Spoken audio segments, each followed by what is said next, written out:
बुलाया और कहा कि बर्मा का प्रधानमंत्री आप वो दावा कर रहा है, तो तुम्हारी क्या डिमांड है मुझे लिखित में दो। और जैसे ही महंत ने डिमांड लिखित में दिया उसी पर अमल किया गया और उसी पर आज अमल चल रहा है। महंत को जो राइट मिला है वो कानूनन राइट नहीं मिला है। वहाँ पंचबुद्ध को पांच पांडव कहा जा रहा है। मिश्रा नामक उनका बीटीएमसी का कर्मचारी शिव मंदिर कह रहा है। यह आंदोलन बेवजह नहीं शुरू हुआ, इसकी वजह वहाँ के गवर्नर लोग जिम्मेदार है, वहाँ का सभापति जिम्मेदार है। आर्लेकर पूर्व का राज्यपाल था, वो इंद्रेश कुमार के साथ महाबोधि महाविहार में गया पिछले साल, और उसने वहाँ इंद्रेश कुमार के सामने कहा, इंद्रेश जी ये महाबोधि महाविहार नहीं है, ये शिव मंदिर है। आर्लेकर गोवा का चित्पावम ब्राह्मण है, वो भूल गए कि वह राज्यपाल है। जो बात रखी है वो सही बात है, मैं उसका अनुमोदन करता हूँ। रणनीति चौक चौराहे पर नहीं बनाई जाती या नहीं बोली जाती है। रणनीति के लिए कल और परसों का दिन है, वहाँ इस आंदोलन की कमियां खामियां और समीक्षा होगी और नई समिति का गठन होगा।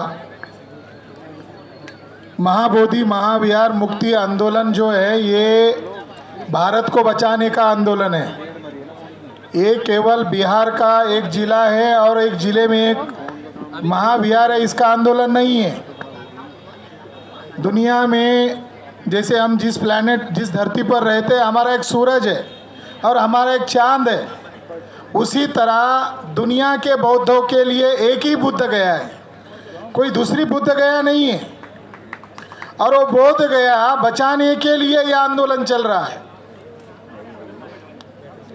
1895 को अनागारिक धर्मपाल जीत गए थे और महंत ब्राह्मण को 1 महीने की सजा और 1000 रुपये का दंड हुआ था। मगर जज ने जजमेंट में यह कहा कि इसको सूली पर चढ़ाया जाए तो भी कम है, इसको आजीवन कारावास में डाला जाए तो भी कम है, मगर ये सन्यासी ब्राह्मण होने के नाते इसको हम इतनी सज़ा दे रहे हैं, ऐसा मैकफर्सन महोदय ने कहा था। मगर उन्हीं खानदान के लोग, आरिफ मोहम्मद खान जो बिहार का विद्यमान राज्यपाल है, उसके साथ खड़े होकर जिस संस्कृत मंत्रों का उच्चारण शाक्य मुनि बुद्धा के सामने कर रहे थे, इन महंत ब्राह्मणों को एक तो सूली पर चढ़ाया जाना चाहिए या आजीवन कारावास देना चाहिए। उस समय ब्रिटिश लोगों ने ब्राह्मण लोग 1857 की तरह गदर न करे, इस डर के वजह से उन्होंने मामला पीछे लिया था।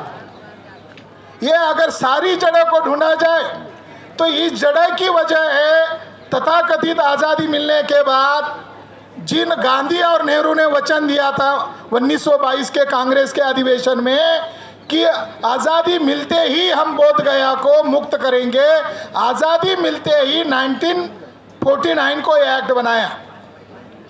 जो बिहार के प्रथम राष्ट्रपति थे डॉक्टर राजेंद्र प्रसाद, उनके कुछ खतों से मुझे कुछ जानकारी मिली। ये महंत प्रथम राष्ट्रपति डॉक्टर राजेंद्र प्रसाद को मिले 1952 की बात है, जब बर्मा के प्रधानमंत्री कह रहे थे कि महंत किस किस जगह पर दावा कर रहा है, उसकी हमारे साथ मीटिंग कराओ। तब डॉक्टर राजेंद्र प्रसाद जी जो थे, इन्होंने महंत को बुलाया और कहा कि बर्मा का प्रधानमंत्री आप वो दावा कर रहा है, तो तुम्हारी क्या डिमांड है मुझे लिखित में दो। और जैसे ही महंत ने डिमांड लिखित में दिया उसी पर अमल किया गया और उसी पर आज अमल चल रहा है। महंत को जो राइट मिला है वो कानूनन राइट नहीं मिला है। वहाँ पंचबुद्ध को पांच पांडव कहा जा रहा है। मिश्रा नामक उनका बीटीएमसी का कर्मचारी शिव मंदिर कह रहा है। यह आंदोलन बेवजह नहीं शुरू हुआ, इसकी वजह वहाँ के गवर्नर लोग जिम्मेदार है, वहाँ का सभापति जिम्मेदार है। आर्लेकर पूर्व का राज्यपाल था, वो इंद्रेश कुमार के साथ महाबोधि महाविहार में गया पिछले साल, और उसने वहाँ इंद्रेश कुमार के सामने कहा, इंद्रेश जी ये महाबोधि महाविहार नहीं है, ये शिव मंदिर है। आर्लेकर गोवा का चित्पावम ब्राह्मण है, वो भूल गए कि वह राज्यपाल है। आरिफ मोहम्मद खान भी भूल गए कि वो राज्यपाल है। अगर संवैधानिक पद पर बैठे हुए लोगों के द्वारा उसके ऊपर कब्जा किया जा रहा है, इसका कुछ न कुछ मतलब है। और उसका मतलब 2019 में सुप्रीम कोर्ट के जजेस को ब्लैकमेल करके खरीद कर आरएसएस बीजेपी ने जो फैसला उन्हें जैसा चाहिए वैसा देने के बाद अब उनका टारगेट निशाना महाबोधि महाविहार है। ये बात को हमें समझना होगा। व्यक्तिगत लाभ या व्यक्तिगत पद के लिए यह आंदोलन नहीं है, ये इसके पीछे एक बड़ी फौज है। इसलिए देश भर से तमाम ऑर्गेनाइजेशन के लोगों को हमें एक साथ खड़ा रहना होगा, तभी हमारी शक्ति दिखाई दे सकती है। 2019 में जो जजमेंट दिया, एक बात कहकर मेरी खत्म कर रहा हूँ, 2019 में जो जजमेंट दिया आस्था और श्रद्धा के आधार पर दिया। चंद्रचूड़ महोदय कह रहे थे कि रात को मेरी राम के साथ मीटिंग हो रही थी और सवेरे कोर्ट में आकर मैं वही बोल रहा था। आज साकेत जो बौद्ध नगरी है वहां पर 3 बड़े टीले हैं जो एक समय में बौद्ध स्तूप थे। उसमें से एक स्तूप को उन्होंने जेसीबी लगाकर तोड़ दिया। 3 स्तूप अभी मजबूत है। एक स्तूप का नाम कुबेर पर्वत है जो बिल्कुल वो विद्यमान राम मंदिर बनाने के प्रीमाइसेस के अंदर उनको रोड़ा बन रहा है और जिसके अंदर शाक्य मुनि तथागत बुद्धा के रिलीक कास्केट है। हम महाबोधि महाविहार को मुक्त तो कर रहे हैं मगर साकेत के ऊपर उनका अभी भी पूर्ण कब्जा नहीं हुआ है। 3.5 एकड़ जगह का डिस्प्यूट लैंड था मंदिर मस्जिद का, फैसला आते ही 77 एकड़ हो गया और अभी 2023 दिसंबर में 108 एकड़ हो गया। और अभी वर्तमान में जिस स्तूप के अंदर बुद्धा के रिलीक कास्केट है वो स्तूप को तोड़ना चाहते हैं।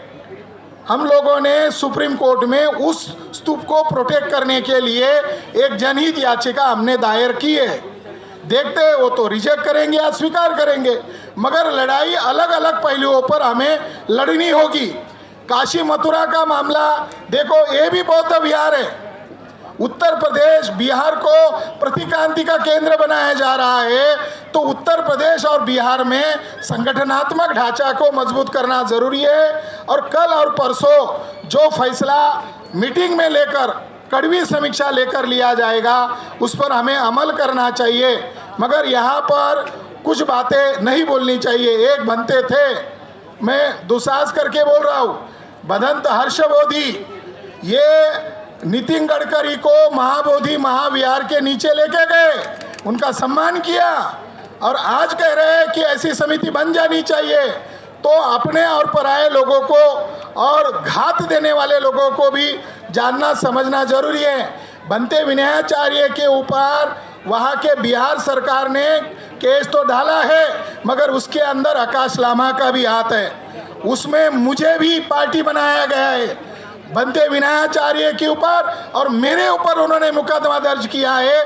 और 13 तारीख को शाम को मैं वहाँ मौजूद ही नहीं था, इसके बावजूद मेरा नाम उसके अंदर लिया गया है और यह कहा गया है कि सारी घटना का मास्टरमाइंड मैं हूँ, वो राज्यपाल नहीं है। डुंगेश्वरी पर हमारे महिलाओं को, भिक्षुओं को पीटा गया, वो पंडे लोग जिम्मेदार नहीं हैं। तो ऐसे घात करने वाले लोग भी अगर समिति के अंदर आएंगे तो हम हाथ जोड़ के माफ़ी मांगेंगे और हम दूसरा रास्ता अपनाएंगे। धन्यवाद।